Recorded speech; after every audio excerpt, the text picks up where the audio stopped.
ফিলিস্তিনের স্বাধীনতাকামী সশস্ত্র সংগঠন হামাসের হামলার পর গত 2 বছরেরও বেশি সময় ধরে গাজায় আক্রমণ চালাচ্ছে ইসরায়েল। গোটা শহর পরিণত হয়েছে এক মৃত্যুপরীতে।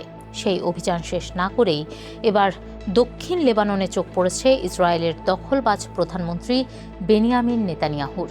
দক্ষিণ লেবাননের বাফার জোন আরও বড় করার নির্দেশ দিয়েছেন তিনি।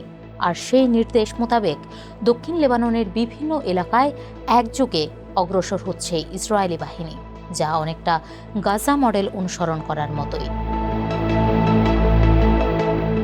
এই দফায় ইসরায়েলের দখল অভিযানের সূত্রপাত গত 2 মার্চে।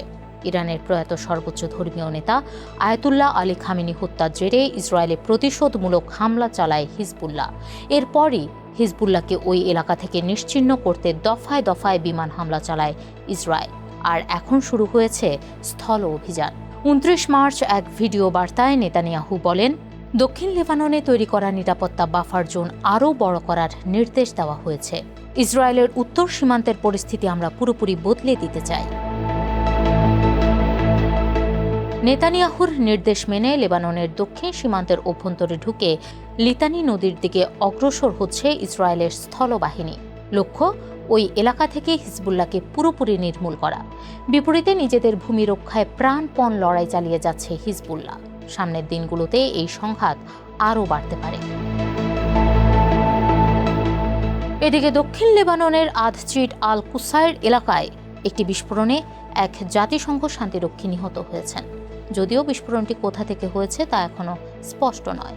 এ ব্যাপারে তদন্ত চালাচ্ছে জাতিসংঘ। তবে 2 মার্চের পর থেকে ইসরায়েলের হামলায় এখন পর্যন্ত 1238 জন নিহত হয়েছেন বলে জানিয়েছে লেবাননের স্বাস্থ্য মন্ত্রণালয়, যার মধ্যে 124 জন শিশুও রয়েছে।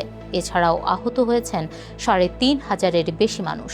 প্রাণ ভয়ে দক্ষিণ লেবানন থেকে ঘরবাড়ি ছেড়ে পালিয়েছে 12 লাখের বেশি মানুষ। ইসরায়েলের হামলা থেকে বাঁচতে পারছে না সংবাদকর্মীরাও। জেজিন শহরে একটি গাড়িতে চালানো বিমান হামলায় নিহত হয়েছেন 3 সংবাদকর্মী, যাদের মধ্যে আল-মানার টিভির সাংবাদিক আলী শোয়েবকে হিজবুল্লাহর গোয়েন্দা সদস্য বলে দাবি করেছে ইসরায়েল। অভিযোগ, ইসরায়েলি সেনাদের অবস্থানের তথ্য হিজবুল্লাহকে সরবরাহ করতেন তিনি, যদিও এর পক্ষে কোনো প্রমাণ দেয়নি ইসরায়েল। আর এই হত্যাকাণ্ডকে আন্তর্জাতিক আইনের গুরুতর লঙ্ঘন বলে ইসরায়েলের সমালোচনা করেছেন ফ্রান্সের পররাষ্ট্রমন্ত্রী জন-নোয়েল বারো। তিনি বলেন, যুদ্ধক্ষেত্রে কখনোই সাংবাদিকদের টার্গেট করা উচিত নয়। ইচ্ছাকৃতভাবে হামলা হলে এটি আন্তর্জাতিক আইনের গুরুতর লঙ্ঘন। ইসরায়েলের জন্য অবশ্য সংবাদকর্মীদের হত্যা করার ঘটনা নতুন কিছু নয়। 2023 সাল থেকে লেবাননে এই পর্যন্ত মোট 11 জন সাংবাদিককে হত্যা করেছে ইসরায়েল। অন্যদিকে গাজায় এই সংবাদকর্মী হত্যাকাণ্ডের সংখ্যা ছাড়িয়ে গেছে 200-র ঘর।